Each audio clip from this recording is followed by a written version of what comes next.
Wow, that was, I almost hate to interrupt your playing for an interview because that was phenomenal. Thank you so much. Oh, thanks for having me. You're at the Roseland Theater tonight, new album, your fifth album, So Long Little Miss Sunshine. Mm-hmm. After reading a little bit about it, hearing you talk about the title of this album, it has sort of layers of meanings. Right. Yeah. Yeah. Tell us about that. Yeah, I kind of settled on the title for the record, So Long Little Miss Sunshine. It's actually a line in one of the songs. The song is called Old Me, New Wig. And for me, that was the song started off as sort of like a breakup song where we were just kind of listing different things you're kind of leaving behind. And then it became, once we started writing the chorus, I wrote it with my partner, Ketch Secor. We got to the chorus and then it suddenly transformed into this song about leaving behind like an old version of yourself. Maybe like it was a more insecure, kind of timid version. And so that line, So Long Little Miss Sunshine, is kind of, well, I guess for one, I'm a bit of like a recovering people pleaser. So if you ask who is Little Miss Sunshine, that's kind of this version of myself who's like tiptoeing around trying to make everyone else happy and not really being true to myself. So that song has sort of become my anthem for just, trying to be confident, trying to be my authentic self. And there's a line in the song, I got a new wig to get you out of my hair. I grew up... When I was a kid, I lost all my hair to something called alopecia, which is an autoimmune disease. So I wear wigs. This is a wig. It's not my real hair. But it's kind of become this fun sort of self-expression for me that we really played around with. On the album cover, I'm wearing like 8 different wigs, and then there's a picture of me in the middle without the wig. And I wanted to, just show all the different sides of myself, all the different sounds that you hear on the record. It's kind of an eclectic album with all these different styles on it. But it was also just about embracing that side of myself, the playful side, just kind of having fun with this thing that used to be really scary to me when I was a kid. It was so scary that I looked different from the other kids in school, and I didn't want anyone to know I was wearing a wig, but it's kind of become something that I like to have fun with, and I wanted to express that with the album title as well as the cover. Yeah, the lyrics of Old Me is fantastic. I mean, you've got to just see it for the lyrics. But the last line, because I did write down the chorus, the lines in the chorus, but the last line is breaking up with the old me. Yes. And it's also, you seem to have become more into yourself. Which women do as we get older. You start to go, yeah, this is me, and I'm okay with that, which is a wonderful place to be. Yeah, I think we're told so many things. Especially as women, just kind of told there's so many rules for how you're supposed to act and look and dress and this and that. So I think the song was just kind of about, saying goodbye to some of those expectations. And pretty freeing as well. Thank you. Absolutely. So your last album, the previous album rather, City, sorry, I don't have my glasses on. So I did this before where I goofed up something I was talking about, and I felt like an idiot, and here I have my glasses hanging on me. But City of Gold won a Grammy for Best Bluegrass Album. And I know that I'm guessing that there's probably like all this external pressure to follow that up, but what about the internal pressure? Do you feel, you've got this Grammy and now you're writing for this next album. Is there a lot of pressure inside of you to make sure the next one lives up to that?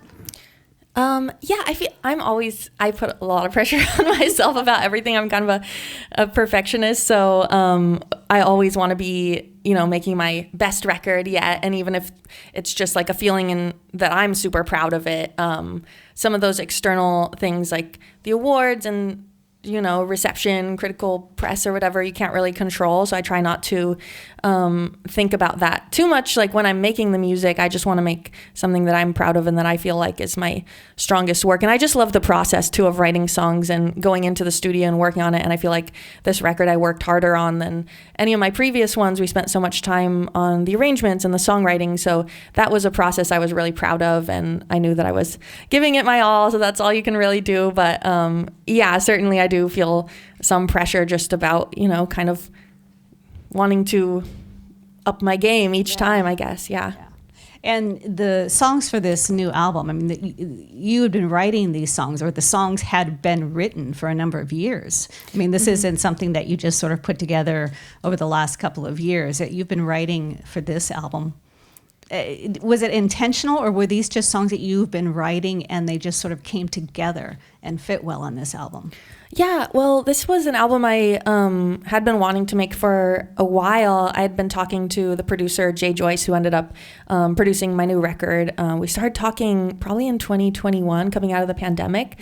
And I'd been writing a ton, like I wasn't touring, obviously, during 2020. So how I kind of occupied my time was first I made a little album in my bedroom in Nashville, a cover record. And that was fun. It was like pandemic style where I was like learning to record myself very badly. But I had engineers I would send it to them and they'd make it sound better. So I did that.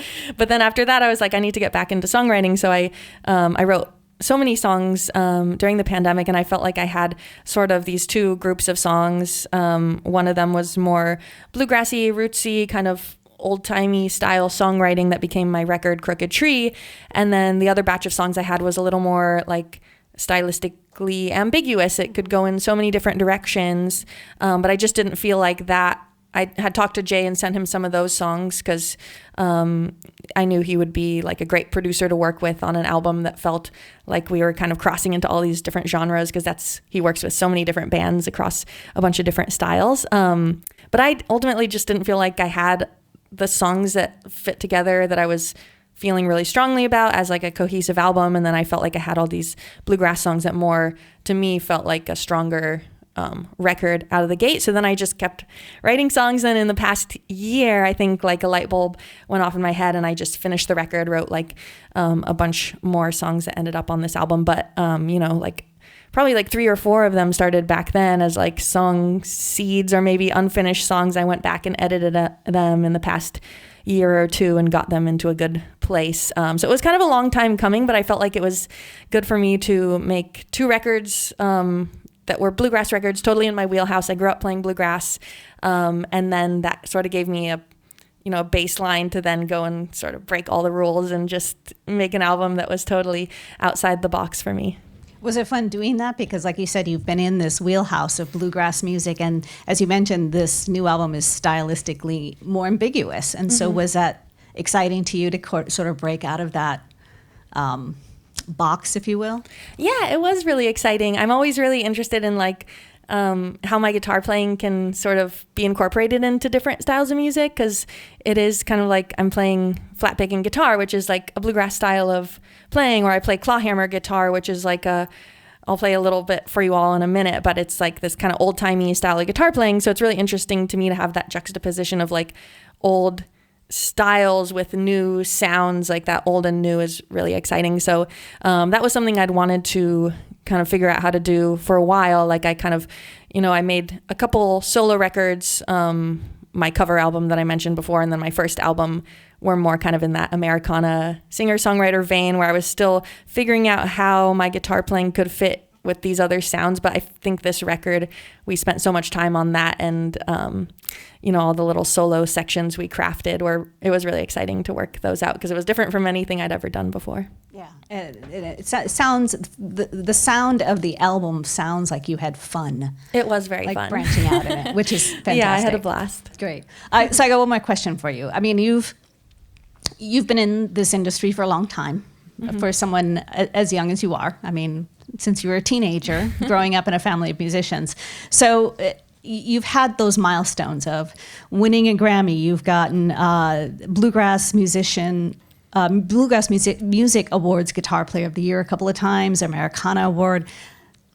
But what other like leveling up milestones, like fun ones, where you like, wow, I've sort of made it, or I've achieved something and it just felt good. Like, what were those milestones? Yeah, there have been, I feel like, so many that I've just really kind of meant a lot to me, like getting to play with some of my heroes. That was something when I moved to Nashville. I was like, maybe like if I move to Nashville someday, I'll get to play with Gillian Welch. She's like one of my biggest heroes. And then she sang on one of my records, and it was just like, wow, okay, that's like such a big reason why I do what I do, is because I want to someday meet her, this person who I idolize and think is so cool.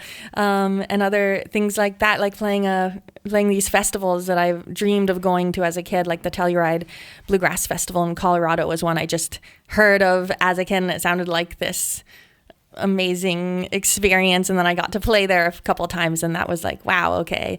This was definitely, when I write a song, I'm kind of imagining playing it on stage at places like that, or headlining the Ryman we did last year. The Ryman Auditorium in Nashville, it's a very historic venue, and so many of my heroes have played there. So that was another one where I was just like, wow, this is incredible. I would have never even dreamed that I would be able to do this. But yeah, when it happened, I was just like, okay, this is so much cooler than I could have ever imagined. So yeah. Those fun milestones. Okay, Yeah. so now that you mention all those, my thought goes to, what's one that you haven't done that you want to do? Ooh. I'm still trying to think about that, because I'm like, I don't know. I feel like things that have happened have like exceeded my wildest expectations. So yeah, I'm not really sure. I'm trying to think about that now. Like, what do I want to do next? Or leave it open and see what comes your way. Yeah, I'll just see what happens. Exactly. Well, I will get out of your way. You're at the Roseland Theater tonight. New album is called So Long Little Miss Sunshine. Yep. And you're going to play a few more songs for us. Totally.